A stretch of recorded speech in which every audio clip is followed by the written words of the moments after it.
Pozdravljeni. Za nami je tudi velika nagrada Madžarska in prišel je čas, seveda, za komentar.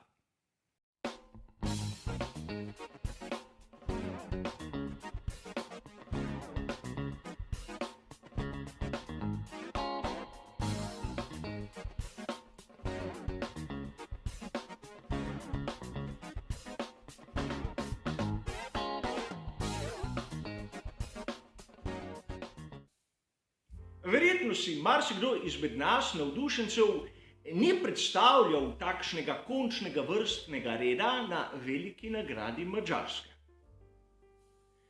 Mislili smo, da bo vsaj eden izmed voznikov skuderije Ferrari vsaj na zmagovalnem odru. Mnogi navijači so sicer napovedovali dokaj enostavno dvojno zmago za skuderijo iz Maranella, ampak kar smo videli danes na progi, je več kot porazno. Namreč to, da so najprej umaknili Carlosa Sainza mlajšega s poti dobesedno Charlesa Leclerca, je bila po mojem osebnem mnenju zgrešena poteza. V danem trenutku Charles Leclerc ni bil bistveno hitrejši od Carlosa Sainza mlajšega, ampak Sainz je motil Leclerca, vsaj take so bile radijske komunikacije, in videli smo predčasni postanek. Po drugi strani smo zapazili, da pri skuderiji Ferrari so izbrali rahlo, recimo temu, domiselno izbiro pri sami strategiji. Medium, medium, hard. Večina konkurence je izbrala pač soft, medium, medium. Kakšne izračune so imeli pri skuderiji Ferrari, ne vem.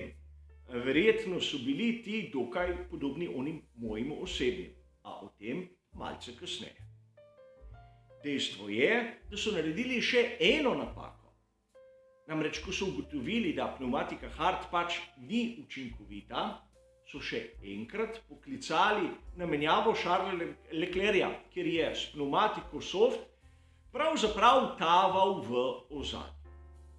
A dejstvo je, da tokrat na veliki nagradi Madžarske je bil hitrejši Mercedes z obema bolidoma. Prehitev jih je Max Verstappen s tem, da je začel iz 10. mesta. In ne, proti skuderiji Ferrari osebno nimam nič, ampak proti takemu načrtovanju in vodenju dirke kar precej. Seveda, nihče izmed nas ni pričakoval, da bo George Russell svoje najboljše štartno izhodišče nekako spremenil do zmage. A videli smo, da je Lewis Hamilton, ki je začel bistveno bolj zadaj, na koncu bil hitrejši. Zopet dokaz, da Lewis Hamilton ima še dosti za dati v Formuli 1 in da ni zastonj postal 7-krat svetovni prvak. Zna pod določenimi pogoji in seveda, če je motiviran. In to smo videli tokrat na veliki nagradi Madžarske. Njegova forma raste in mogoče do konca sezone nas bo še kdaj presenetil. A pojdimo k zmagovalcem. Max Verstappen je dirko začel na 10. mestu. Prišel je do zmage, kljub temu, da se je na progi obrnil. In to pomeni ne samo, da je imel hiter bolid, ampak tudi, da je imel zmagovalno miselnost. Mnogokrat smo že videli, da po kakšni napaki zna Max Verstappen voziti divje in učinkovito.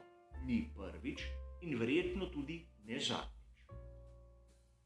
Perez je dirko začel le mestu za njim, a videli smo, da tokrat pod nobenim pogojem ni bil enako hiter kot Max Verstappen. In tudi to je tista razlika med šampionom in povprečno dobrim voznikom. Tudi zato je Max številka 1 in Sergio številka 2. A vrnimo se k skuderiji Ferrari, kjer jim manjka prav tiste zmagovalne miselnosti, zmagovalnega pristopa, ki smo ga videli pri Red Bullu. Namreč, kljub poraznim kvalifikacijam so se zbrali, napravili neko dostojno strategijo in na koncu dosegli rezultat. Pri Charlesu Leclercu smo videli, da po tretji menjavi je taval tam v ozadju.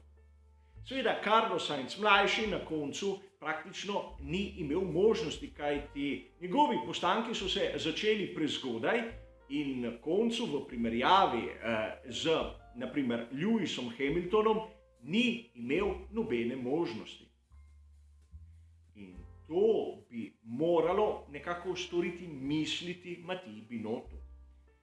Namreč do sedaj smo videli, da so iz skuderije Ferrari odšli mnogi potencialno izjemno kvalitetni kadri, zato da niso bili nekako grožnja Matiji Binotto.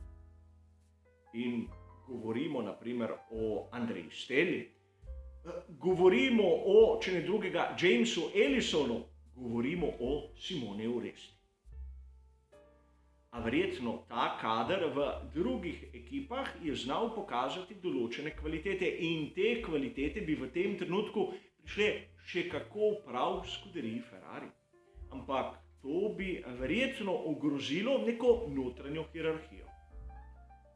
Ampak konec koncev notranje hierarhije so nepomembne, kajti bistveno je v Formuli 1 dosegati zmage ter naslove svetovnega prvaka.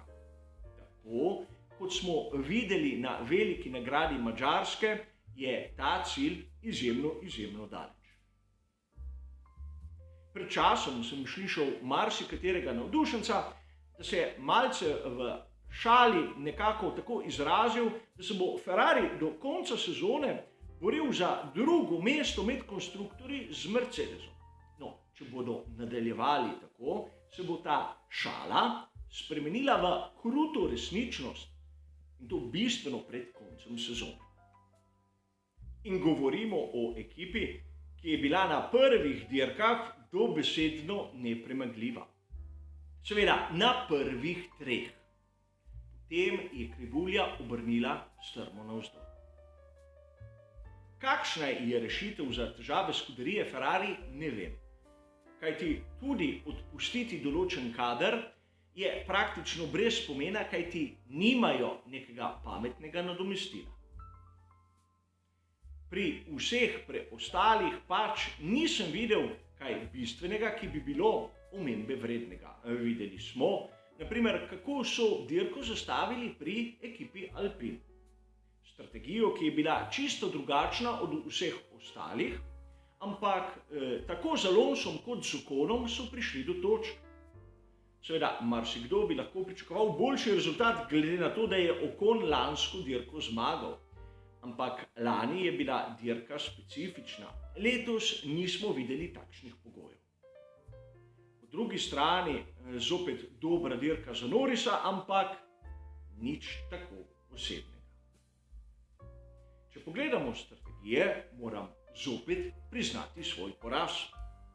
Namreč, kot sem videl tabelo Pirellija, sem se najprej malček nasmehnil, kajti moji izračuni so kazali, da strategija z dvema postankoma ni bila tista prava, ampak tudi pri Pirelliju so dejali, strategija z dvema postankoma je približno tako hitra kot oni dve varianti z enim samim. A videli smo, da strategija z dvema postankoma je bila bistveno hitrejša od one z enim samim. Poglejmo zopet samo ekipo Alpine. Videli ste na tisti tabeli, ki sem jo pripravil sam, da te opcije sploh nisem upošteval. A na sami dirki smo videli zaradi nižje temperature asfalta, da pneumatika hard pač je z izjemno težavo lahko dosegla delovno temperaturo. In tudi zato so mnoge ekipe izbrale raje postanek več in mehkejše pneumatike. Kot običajno, kot sem že mnogokrat rekel, ni prvič in tudi ne zadnjič, da zgrešim. Sam izdelujem svoje izračune in jih ne prepisujem od Pirellija, zato so take napake seveda možne in tudi verjetne. A gre za vajo in na napakah se učimo. A bistveno je nekaj drugega. Velika nagrada Madžarske je bila zadnja izmed tiste četverice. in pri skuderiji Ferrari kakšnega bistvenega napredka v primerjavi z Red Bullom niso naredili. V resnici so še izgubili kar nekaj točk. Podrobna analiza bo seveda sledila, ampak po tej dirki mislim, da lahko dokončno rečemo, da so sanje o naslovu svetovnega prvaka Charlesa Leclerca se dokončno spremenile v nočno moro.